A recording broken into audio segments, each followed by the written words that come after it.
अस्सलाम वालेकुम dear student, आज हम पढ़ रहे हैं नेटवर्क लोड बैलेंसिंग के मुतल्लिक। नेटवर्क लोड बैलेंसिंग क्या होती है, ये हम इस्तेमाल करते हैं ताकि हम मैनेज करें नेटवर्क ट्रैफिक को। ये क्या करती है, it distribute network traffic among multiple server और लिंक नेटवर्क। यानी कि जब लोड बैलेंसिंग का क्या मतलब है कि मैनेज करना नेटवर्क ट्रैफिक को। जैसा कि आपका ट्रैफिक वो जो है आपके जाते हैं कहीं पर, तो इन दैट केस आपका ट्रैफिक वार्डन खड़ा होता है, वो क्या करता है, मैनेज कर रहा होता है आपकी सड़क की ट्रैफिक को।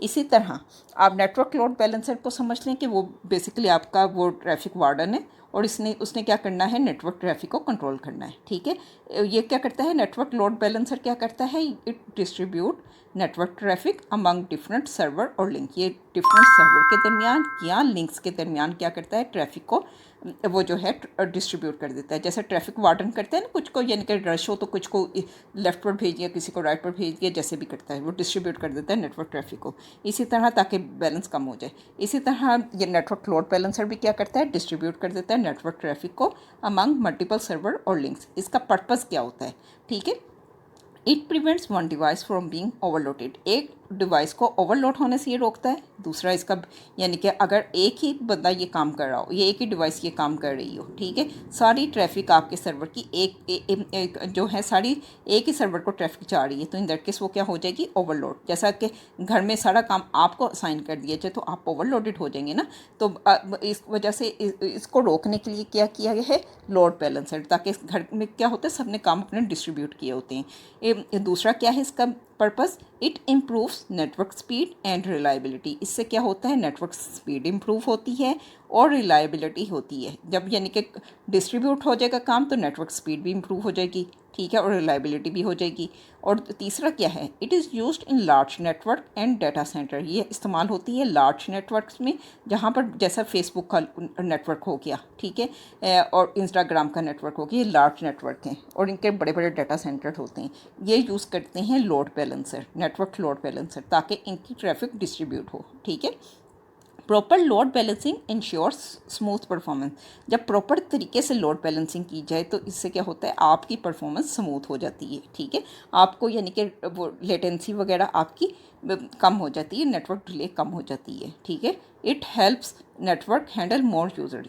ये क्या मदद करता है नेटवर्क को कि वो मज़ीद यूज़र को एंटरटेन कर सके, उनकी यानी कि अगर मज़ीद यूज़र भी नेटवर्क पर आ जाएँ तो उनको वो हैंडल कर सकता है। अब बेनिफिट ऑफ लोड बैलेंसिंग क्या होती है, लोड बैलेंसिंग का पहला बेनिफिट क्या है कि इट इम्प्रूव्स नेटवर्क स्पीड। जब यानी कि बेसिकली तो प्रॉपर तरीके से नेटवर्क ट्रैफिक डिस्ट्रीब्यूट हो रही होगी तो इससे क्या होगा, आपकी नेटवर्क स्पीड बढ़ जाएगी और रिस्पॉन्स टाइम क्या होगा, यानी कि फास्ट हो जाएगा। फास्ट होगा तो in that case system network speed network की ओवरऑल परफॉर्मेंस बढ़ जाएगी। It reduces risk of server failure. अगर एक सर्वर फेलियर हो जाए, ठीक है, तो इन दैट केस ये रिड्यूस कर दे, it reduces risk of server failure. Basically ये कम कर देता है सर्वर के फेलियर के रिस्क को। यानी कि अगर यानी कि एक ही सर्वर के पास ओवरलोड हो जाएगा तो इन दैट केस वो सर्वर फेल भी हो सकता है। अब मल्टीपल पर जाएगा तो इन दैट केस क्या होगा, वो आपकी ट्रैफिक चलती रहेगी, ठीक है। अगर एक सर्वर फेल भी हो गया तो बाकी सर्वर उस लोड बैलेंसिंग लोड को हैंडल कर लेंगे। If one server fails other continue working, ठीक है। अगर एक सर्वर फेल हो जाता है तो बाकी सर्वर मसलसल काम करते रहते हैं, ठीक है। लोड बैलेंसिंग आगे क्या करती है, it provide better user experience. इस लोड बैलेंसर से क्या होता है, आपका यूज़र एक्सपीरियंस बेहतर हो जाता है। और इसका अगला फ़ायदा क्या है, it helps to handle high traffic easily. यानी कि ये मदद करता है, हाई ट्रैफिक आ रही हो तो इसको इजीली मैनेज कर लेता है। यानी कि बहुत ज़्यादा ट्रैफिक आ रही है तो इसको आसानी से मैनेज कर लेता है। It increases reliability and availability. Availability होती है कि हर वक्त आपको सर्विस मिलती रहे, ठीक है। रिलायबिलिटी होती है आपको प्रॉपर वे में सर्विस मिलती रहे। तो इससे लोड बैलेंसर क्या करता है, रिलायबिलिटी को और अवेलेबिलिटी को इम्प्रूव करता है। अब basically basic load balancing method कौन कौन से हैं, ठीक है, ये आपका शॉर्ट क्वेश्चन आ सकता है। तो इसमें आपने इनके नाम बताने हैं और हाउ इट वर्क्स बताना है, ठीक है। राउंड रॉबिन मेथड क्या होता है, ये करता है सेंड रिक्वेस्ट करता है 1 by 1 टू ईच सर्वर, ठीक है। ये इसके डायग्राम भी देख लेते हैं। आप देखें बेसिकली क्लाइंट से रिक्वेस्ट आई, जैसा कि आपने एक google.com पर रिक्वेस्ट की। ये लोड बैलेंसर google.com का है सपोज दैट। तो इन दैट केस वो क्या करेगा, पहली रिक्वेस्ट आई तो सर्वर 1 को भेज दी, दूसरी रिक्वेस्ट आई तो सर्वर 2 को भेज दी, तीसरी आई तो सर्वर 3 को भेज दी, ठीक है, ये एक सबके पास पहुंच गई। अब चौथी रिक्वेस्ट आई, उसने नहीं देखना सर्वर 1 बिजी है और 2 और 3 खाली हैं, उसने फिर 1 को भेजनी है, फिर उससे अगली रिक्वेस्ट 2 को भेजनी है, फिर 3 को, फिर अगली रिक्वेस्ट आई 1 को, फिर 2 को, फिर 3 को। इसी तरह सीक्वेंस में ये राउंड रॉबिन में इस तरह काम करता है, ठीक है। अगली है least connection method. Least connection method क्या करता है, send traffic to less busy server, ठीक है। किसको भेजता है ट्रैफिक, उस सर्वर को भेजता है जो कि कम बिजी है, ठीक है। इसकी भी डायग्राम देख लेते हैं।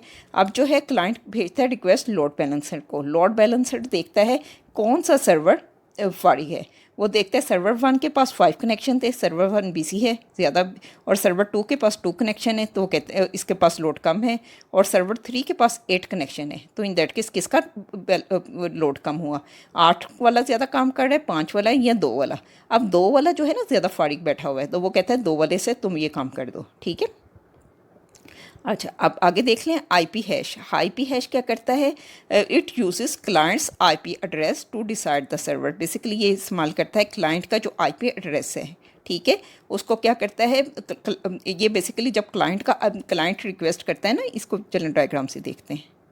जब क्लाइंट रिक्वेस्ट करता है, ठीक है, ये क्लाइंट के आईपी एड्रेसेस हैं, सर्वर के पास आए, सर्वर क्या करता है उसके हैशेस बना लेता है।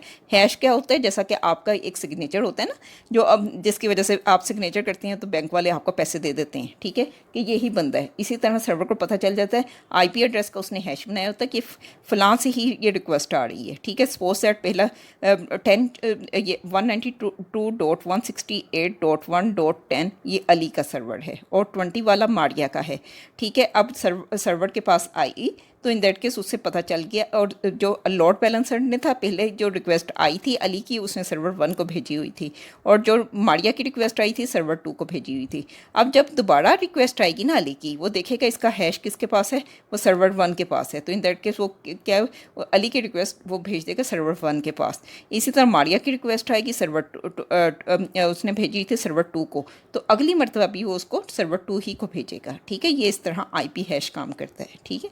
अगर आपको वीडियो अच्छी लगे, ठीक है, आप समझते हैं आप इससे फ़ायदा उठा रहे हैं, अपने फ्रेंड्स के साथ भी शेयर करें, ठीक है, कमेंट करें, और वो जो है ये आपकी बेसिकली एप्रिसिएशन होती है।